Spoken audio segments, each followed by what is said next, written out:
Selon un sondage réalisé par OpinionWay, 40% des jeunes entre 18 et 30 ans souhaitent créer leur entreprise. L'entrepreneuriat, c'est un peu devenu un objectif pour beaucoup de monde, notamment grâce aux success stories qui existent de personnes qui sont parties de zéro et qui ont monté une entreprise et puis sont devenus millionnaires, voire milliardaires. Cependant, tout le monde n'est pas fait pour entreprendre et donc dans cette vidéo, je me suis demandé quelles étaient les caractéristiques des entrepreneurs qui réussissaient. Ainsi, en sachant quelles sont les caractéristiques des entrepreneurs qui réussissent, peut-être que vous aurez une idée. Vous, est-ce que vous êtes capable de devenir entrepreneur? Alors attention, les caractéristiques des entrepreneurs qui réussissent, c'est un peu à prendre avec des pincettes. Ça ne vous assure pas en tant que tel de réussir à monter votre entreprise et que cette entreprise ait du succès. C'est simplement des caractéristiques qui sont observées chez les personnes qui réussissent. De plus, le fait de ne pas avoir l'une ou plusieurs de ces caractéristiques n'est pas rédhibitoire. Déjà, vous pouvez les acquérir, des compétences, on peut les acquérir.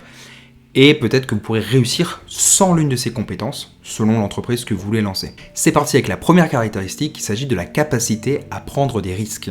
Alors rien qu'être entrepreneur, c'est un risque élevé, parce qu'il y a un coût d'opportunité à ne pas être salarié, à ne pas avoir un salaire tous les mois, parce que forcément au début on peut ne pas se payer pendant plusieurs mois, plusieurs années. Alors il faut être capable de prendre des risques. Maintenant Mark Zuckerberg, je cite, dit que le plus grand risque est de n'en prendre aucun dans un monde qui change si rapidement. La seule stratégie qui vous mène à l'échec est celle consistant à ne jamais prendre de risques. Donc certes, entreprendre est un risque, mais pour un entrepreneur comme Mark Zuckerberg, pour réussir, entre guillemets, on est obligé de prendre des risques. Et donc très lié à ça, il y a le fait d'être persévérant, même quand on a des échecs. Il faut être capable de continuer malgré tout et d'être à l'aise avec le fait de pouvoir avoir des échecs. Et donc le takeaway pour ceux qui regardent cette vidéo et qui voudraient devenir entrepreneur, c'est d'être capable de prendre des risques et d'être à l'aise dans l'incertitude. Et aussi, donc, le fait de travailler à prendre des risques, c'est quelque chose qui se fait. C'est une compétence. Le fait de prendre des risques, on peut le développer. Et ça, c'est notamment vraiment pas mal lié à l'éducation que vous avez reçue de vos parents. Donc, vous avez plus ou moins une aptitude à prendre des risques. Mais rassurez-vous, comme je l'ai dit, ça peut se travailler. Donc si c'est quelque chose qui vous intéresse, je pourrais développer ce sujet. La deuxième caractéristique des entrepreneurs qui réussissent, c'est que les entrepreneurs qui réussissent n'hésitent pas à faire beaucoup d'heures, notamment au début de leur entreprise. Alors oui, un entrepreneur, ça fait des horaires énormes, notamment au début de l'entreprise. Si vous comparez les différentes carrières, si vous hésitez entre devenir entrepreneur et par exemple un autre job, et que votre critère de sélection c'est les horaires, c'est l'équilibre vie perso et vie pro, c'est sûr que entrepreneur c'est pas la meilleure voie, je pense, en tout cas au début. Et même si l'entrepreneur peut parfois avoir des temps de repos, par exemple le soir il peut avoir une journée un peu plus tranquille, ou le week-end il peut avoir un week-end, des jours de repos, des vacances, etc. En réalité l'entrepreneur il a toujours des idées qui lui viennent en tête, il a toujours une charge mentale par rapport à un salarié qui peut, comme lui c'est pas son entreprise, il a pas toute la responsabilité de l'entreprise, il peut plus facilement être off un week-end par exemple.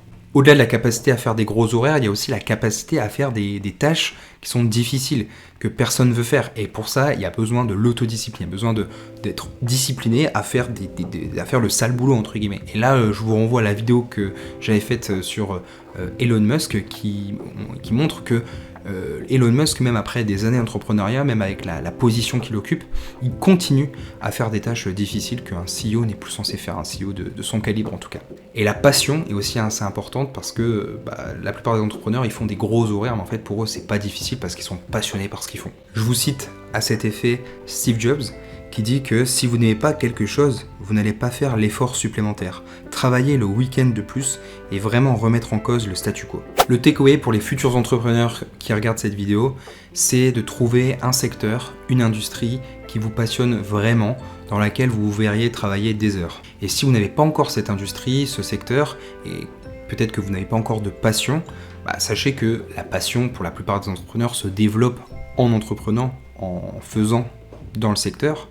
Et si vraiment vous n'avez aucune idée d'un secteur qui pourrait vous intéresser, c'est à vous de vous intéresser, lisez des livres, regardez des vidéos sur certains sujets, sur plein de sujets, et voilà, trouvez ce qui vous motive vraiment. La troisième caractéristique des entrepreneurs qui réussissent, c'est le fait d'être bon dans les relations humaines. Ça leur permet globalement, par exemple, d'augmenter le nombre de personnes le terme général, ce serait qu'ils les respectent, donc ce serait d'augmenter le nombre d'employés qui sont prêts à travailler pour eux, d'augmenter le nombre d'investisseurs qui sont prêts à investir dans leur société, d'augmenter le nombre de clients qui sont prêts à acheter leurs produits, etc., etc. Pour cela, il est important de développer des soft skills tels que le fait d'inspirer confiance, le fait d'avoir un certain leadership, le fait d'être honnête, c'est pas un soft skill, mais c'est une question d'éducation. Aussi, quelque chose qui est très lié à ça, c'est le fait aujourd'hui, notamment à l'ère d'Internet, l'importance de se créer un personal branding, parce que c'est ce qui va, entre guillemets, créer votre marque personnelle, hein, c'est tout simplement la traduction, mais ça rentre vraiment dans cette catégorie, parce que ça va jouer sur vos relations humaines. Donc le takeaway pour les futurs entrepreneurs qui regardent cette vidéo, c'est de développer vos relations, c'est de construire votre réseau, donc de donner avant de recevoir, de construire votre personal branding et de développer vos soft skills pour améliorer vos relations avec les autres. La quatrième caractéristique des entrepreneurs qui réussissent, c'est la capacité à apprendre toute leur vie. Toute leur vie, les entrepreneurs qui réussissent apprennent en lisant, en écoutant des podcasts, en assistant à des conférences, mais aussi en posant des questions à d'autres personnes, donc notamment des autres entrepreneurs, leurs employés, leurs investisseurs, leurs mentors, leurs advisors, etc. etc. Je vous remets cette phrase iconique et très très connue de Warren Buffett: le meilleur investissement que vous puissiez faire est d'investir en vous-même. Plus vous apprenez, plus vous gagnez. Très lié à ça, il y a le fait que, en tant qu'entrepreneur, vous allez effectuer des échecs, mais ces échecs ne doivent pas être dramatiques et doivent être une source d'apprentissage très importante. Je vous cite là par exemple Henry Ford qui dit que l'échec est seulement l'opportunité de recommencer d'une façon plus intelligente. Alors heureusement, vous pouvez aussi apprendre la capacité à apprendre des échecs des autres. Vous n'êtes pas obligé de faire tous les échecs pour apprendre vous-même. Vous pouvez apprendre des échecs des autres. Et ça, c'est aussi une capacité à développer, la capacité à apprendre des autres. Donc le takeaway de cette partie, c'est tout simplement d'apprendre à apprendre premièrement, puis ensuite de continuer à apprendre tout le temps. Parfois on n'a pas forcément envie, on a envie de se détendre, de se distraire, même si on a un boulot et qu'on envisage d'entreprendre par exemple dans 2-3 ans, il faut être capable de continuer à se former, à apprendre, à lire, à se documenter, etc., etc. La cinquième caractéristique des entrepreneurs qui réussissent, c'est le fait d'avoir une vision claire de l'avenir, tout en étant capable de passer à l'action rapidement. Alors pourquoi je dis tout en étant capable ? Parce que ça peut être un peu contradictoire. Le fait d'avoir une vision, c'est quelque chose de long terme, on peut se demander pendant des heures quelle est la vision et puis ne pas passer à l'action. Et d'un autre côté, passer à l'action tout de suite, sans trop se poser la question du long terme, ça fait qu'on peut aller dans la mauvaise direction. Une capacité des entrepreneurs, c'est à établir une vision à partir d'éléments présents, c'est-à-dire de voir des éléments futurs que les autres ne sont pas capables de voir ce qu'il est possible de faire là où personne n'est capable de le voir. Quand Elon Musk monte SpaceX, tout le monde lui dit que c'est impossible. C'est impossible qu'une fusée d'une entreprise privée atteigne l'espace et que ça fonctionne. Pourtant, il va réussir. L'entrepreneur, c'est celui qui croit en lui, qui a une vision claire, et là où tout le monde ne voit pas cette possibilité. L'entrepreneur, c'est celui aussi qui va toujours garder cette vision malgré les échecs au quotidien qu'il peut vivre. C'est-à-dire qu'un entrepreneur, c'est quelqu'un qui va avoir au quotidien des missions qui vont s'accumuler, des petites tâches, et en fait ça peut être une sorte d'échappatoire de faire ces tâches pour être occupé mais ne pas se poser des vraies questions sur la vision, sur l'avenir. Donc là je vais citer David Karp qui dit qu'un entrepreneur est quelqu'un qui a une vision et la volonté d'en faire une réalité. Alors il ne faut pas non plus être trop inflexible sur la vision. Je vous dis, il y a plein d'entrepreneurs qui ont pivoté. Par exemple, vous regardez les grands réseaux sociaux comme Facebook, Instagram, Snapchat, etc. À la base, leur fonction première, c'était pas celle d'aujourd'hui. Donc il faut être capable de changer la vision quand celle-ci n'est plus une éventualité, quand celle-ci n'est plus une bonne idée. Par contre, il faut aussi savoir laisser du temps à sa vision, donc il faut savoir trouver le juste milieu.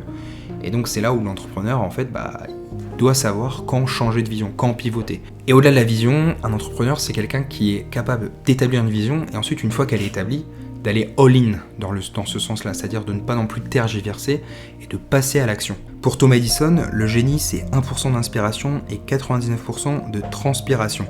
Pour Walt Disney, la meilleure manière de démarrer est d'arrêter de parler et de se mettre au travail. En fait, il faut être capable d'établir sa vision rapidement, de prendre des décisions dans ce sens-là et d'y aller à fond. Et de ne pas non plus passer trop de temps à brainstormer, à se poser des questions. Il faut savoir aussi, une fois que la décision est prise, aller à fond dans ce sens-là. Un takeaway, pour vous qui regardez cette vidéo, si vous n'êtes pas encore entrepreneur et que vous voulez vous exercer à ça, moi je pense qu'il y a plein de domaines où ça s'applique. Par exemple, si vous êtes comme moi et que vous passez des heures à vous demander quel film vous allez regarder, prenez la décision et allez à fond dans ce sens. Choisissez plus rapidement, allez à fond dans ce sens-là, finissez de regarder le film et tirez-en des conclusions, tirez-en des feedbacks. Changez votre vision la prochaine fois. Si par exemple vous en avez marre de regarder des films de comédie parce que vous dites que vous avez mieux à faire, la prochaine fois, interdisez-vous de regarder des films de comédie. Mais ayez une vision claire de ce que vous voulez regarder, affinez cette vision avec le temps. Mais en tout cas, une fois que vous ne tergiversez pas trop, ne changez pas de film au bout de 5 minutes, parce que vous ne lui laissez aucune chance et forcément vous allez en avoir un mauvais souvenir de ce film. C'est tout pour cette vidéo, je vous mets à l'écran 2 anciennes vidéos de la chaîne. N'hésitez pas à aller les voir, ça va m'aider. N'hésitez pas à mettre un petit j'aime, un petit commentaire, tout ça pour aider la vidéo dans les algorithmes. Voilà.